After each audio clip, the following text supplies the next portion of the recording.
Բարև ձեզ, եթերում օրվա ամփոփումն է, ձեզ հետ է Արփինե Նավասարդյանը։ 19:00-ի դրությամբ առանձնացրել ենք հետևյալ լուրերը։ Նիկոլ Փաշինյանը կառավարության այսօրվա նիստում թալանչի, սրիկա ու ստահակ բառերով արձագանքեց եւ մեղադրանքներով հակադարձեց իր ընտանիքի հասցեին հնչող պնդումներին, թե իր պաշտոնավարման տարիներին բազմաթիվ առանձնատներ ու պետական գույքեր են ձեռք բերել ինչպես Հայաստանում, այնպես էլ արտերկրում։ Սարմանում ես այդ մարդկանց ինչ կապ ունի։ Մի հատ մեկը կարա բացատրի Վարդան Օսկանյանը եւ իր կին ինչ կապ ունեն, որ Դիլիջանում պետք է մանկապարտեզ վերցրած լինեն, հայտարարեց Նիկոլ Փաշինյանը շարունակելով. Հիմա քանի որ այս ապօրինի գույքի բռնագանձման 4 ուղղությունները ակտիվացել են, իրանք մի խնդիր ունեն ցույց տալու, որ մենք իրանք նման ենք։ Իրանք մի խնդիր ունեն, իրանք արդեն չեն էլ բանանում, ուզում, չեն էլ փորձում ապացուցեն, որ իրանք թալանչի սրիկա ստահակ են, կներեք այս բառակապակցությունների համար։ Իրանք հիմա ուրիշ խնդիր են դրել։ Իրանք վարչապետը Ֆրանսիայում 3 միլիոն բանով եվրոյով տուն է գնել։ Ասենք մերկու դաշնակ մաշնակ կա Ֆրանսիայում, տանում են 3 եվրոյով կայք են բացում մի շաբաթանոց, մեջը ինչ զառանցանք ասես դնում, դե արի ապացուցի, որ ասում եմ, այս մարդիկ Քոչարյանասերժական ստահակ զանգված էլ չել փորձում ապացուցի, որ իրանք բան են։ Եվ մենք կոռեկտություններ պահելով սխալվում ենք։ Օրինակ մենք չենք արձանագրել պաշտոնապես, որ Ռոբերտ Քոչարյանը կաշառակեր է։ Եվ դա արձանագրված է դատարանի որոշմամբ։ Որովհետև մարդը գնացել է իր դեմ կաշառքի գործը, ասելա վաղեմության ժամկետ կիրառեք, դա տեղի է ունենում այն ժամանակ, երբ որ ինքը խոստովանում է, որ ինքը կաշառակեր է։ Հիմա Հայաստանի Հանրապետության դատական համակարգում պաշտոնապես արձանագրվել է, որ Հայաստանի Հանրապետության երկրորդ նախագահի պաշտոնը զբաղեցրած անձը կաշառակեր է։ Թողնան դատի տան։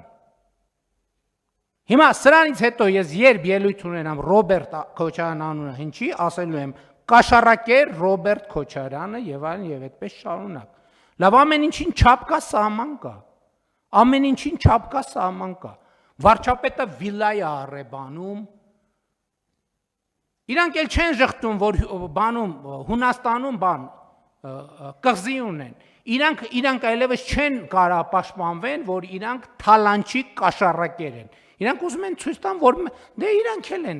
իբր մենք էլ ենք թալանչի կաշառակեր, չեք հասնի այդ նպատակին։ Ասել է կառավարության ղեկավարը պնդելով, թե իրենք կոռեկտություններ պահելով սխալվում են։ Երկրորդ նախագահին ուղղված մեղադրանքներին այսօր արձագանքել է նրա գրասենյակի ղեկավար Բագրատ Միկոյանը։ Ականատես եղանք ամառային նոպայի հերթական սրացմանը, այս անգամ իրավական շեղվածությամբ։ Դրա հետ ամեն ինչ եւ վաղուց պարզ է, մոտենում է արյան եւ թալանի մեջ մինչեւ գլուխը թաղված այդ սուբյեկտի պատասխան տալու պահը եւ գնալով պացիենտի հոգին ավելի ու ավելի է բորբոքվելու։ Իր օրոքանիֆից անհետացած $65 միլիոն, Հայաստան համայնքական հիմնադրամից ցնդած $100 միլիոն, ինչպես նաեւ այլ ահռելի գումարներ արդեն առարկայանում են տարբեր երկրներում դղյակների տեսքով, իսկ այդ խեղկատակը շարունակում է իր հին ցնորքը կղզիների մասին։ Ինքնահռչակ տգետը նույնիսկ չգիտի, որ վաղեմության ժամկետն անցնելու հիմքով քրեական հետապնդման դադարեցումն անձի մեղավորության հիմք չի կարող լինել։ Մեղավորության հիմքը իրպես համաներման միջոցով մի ձև բաժից ազատվել է։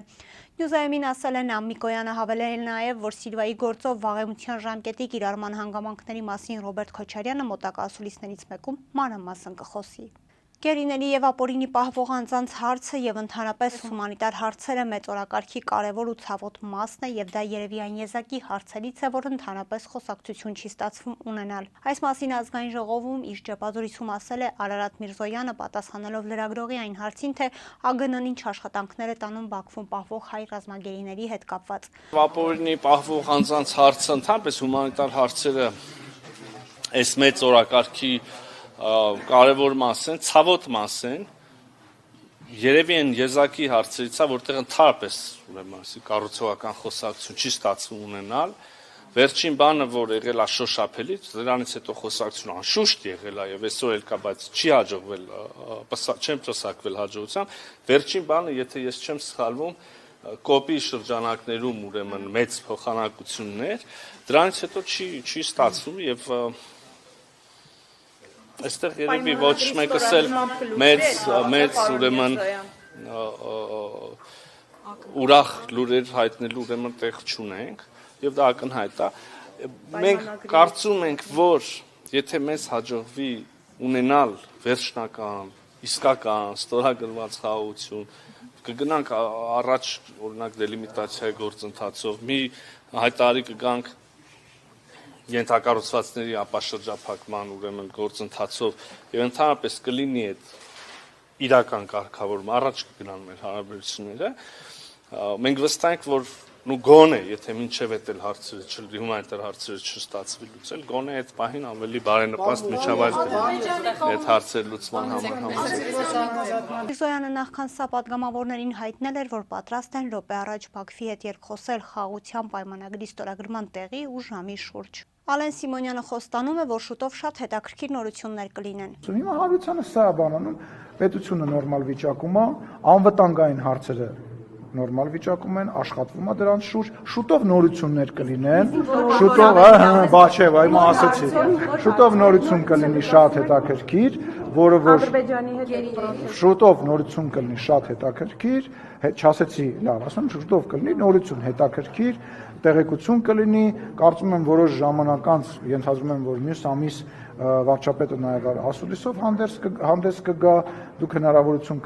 կունենաք օրակարգային ռեալ հարցերից խոսալ, այլ ոչ թե խոհանոցային, այլ ոչ թե բամբասանքային։ Նիկոլ Փաշինյանն այսօր հեռախոսազրույց է ունեցել Թուրքիայի նախագահ Ռեջեփ Թայիփ Էրդողանի հետ։ Կառավարությունից հայտնում են, որ Փաշինյանը Թուրքիայի նախագահին շնորհավորել է մուսուլմանների զոհաբերության տոնի Քուրբան Բայրամի առթիվ։ Իսկ նա Փաշինյանին շնորհավորել է Եվրոպական քաղաքական համայնքի գաղութաժողովը 2026 թվականի գարնանը Հայաստանում անցկացնելու առիթով։ Զրուցակիցները քննարկել են տարածաշրջանային զարգացումներին վերաբերող հարցեր եւ պայմանավորվել շարունակել երկխոսությունը։ Անկարայից էլ հայտնում են, որ Էրդողանը Նիկոլ Փաշինյանի հետ զրույցում գոհունակություն է հայտնել Թուրքիա-Հայաստան շփումների կապակցությամբ ուշադրություն հրավիրելով տարածաշրջանում համապարփակ կարգավորման եւ Ադրբեջան-Հայաստան խաղաղ բանակցությունների կարեւորության վրա։ Ռուսաստանի Դաշնության խորհրդի պատվիրակությունը խոսնակ Վալենտինա Մատվիենկոյի գլխավորությամբ պաշտոնական այցով ժամանել է Հայաստան։ Այս մասին հայտնում է Դաշնության խորհրդի մամուլի ծառայությունը։ Դաշնային խորհրդի նախագահ Վալենտինա Մատվիենկոյի գլխավորած Դաշնության խորհրդի պատվիրակությունը պաշտոնական այցով ժամանել է Հայաստանի Հանրապետություն։ Ծրագիրը ներառում է Վալենտինա Մատվիենկոյի եւ երկրի ղեկավարության հանդիպումները, ասվում է Դաշնության խորհրդի մամուլի ծառայության հաղորդագրության մեջ։ Մասնավորապես նախատեսվում է հանդիպում Հայաստանի ազգային ժողովի նախագահ Ալեն Սիմոնյանի հետ։ Մատվիենկոն եւ Սիմոնյանը նաև կբացեն Ռուսաստանի Դաշնության Դաշնային ժողովի եւ Հայաստանի Հանրապետության ազգային ժողովի միջև համագործակցության միջխորհրդարանական հանձնաժողովի 39-րդ նիստը։ Գլխավոր թեման է մեծ հաղթանակի 80-ամյակը միասնություն ապագա սերունդների պատմական հիշողության պաշտպանության գործում։ ԱՄՆ նախագահ Դոնալդ Թրամփը հեռախոսազրույց է ունեցել Ռուսաստանի նախագահ Վլադիմիր Պուտինի հետ։ ԱՄՆ եւ Ռուսաստանի նախագահների շփումը տևել է ավելի քան 1 ժամ։ Քննարկեցինք ռուսական ինքնաթիռների վրա ուկրաինական հարձակումը, ինչպես նաև Ուկրաինային Ռուսաստանի հարվածները։ Լավ զրույց էր, սակայն ոչ այնպիսին, որը կբերի անհապաղ խաղաղություն։ Նախագահ Պուտինը շատ կտրուկ ասաց, որ պետք է արձագանքի ռուսական օդանավակայանների վրա հարձակմանը, ասել է ԱՄՆ նախագահը։ Թրամփը տեղեկացրել է, որ օրակարգում է եղել նաև Իրանի հետ միջուկային հնարավոր գործարքը։ Թեհրանի համար ժամանակը սպառվում է։ Պուտինին ասացի, որ Իրանը չի կարող միջուկային զենք ունենալ։ Կարծում եմ այդ հարցում համակարծիք ենք։ Նախագահ Պուտինն առաջարկեց, որ կարող է մասնակցել Իրանի հետ քննարկումներին եւ գուցե օգտակար լինի այս կարգավորման հարցում, ասել է Թրամփը։ Շամշյանքոմի փոխանցմամբ այսօր հունիսի 5-ին ավտովթար է տեղի ունեցել Երևանում։ Ժամը 13:00-ի սահմաններում Հալաբյան Արզումյան փողոցների խաչմերուկում դեպի Հրազդանի կիրճ տանող հատվածում բախվել են Գեղարքունիքի մարզի բնակիչ 39-ամյա Արամ Շուշանյանի վարած Ford Magnus-ի եւ Երևանի բնակիչ 22-ամյա Սմբատայի վարած Lexus Magnus-ի ավտոմեքենաները։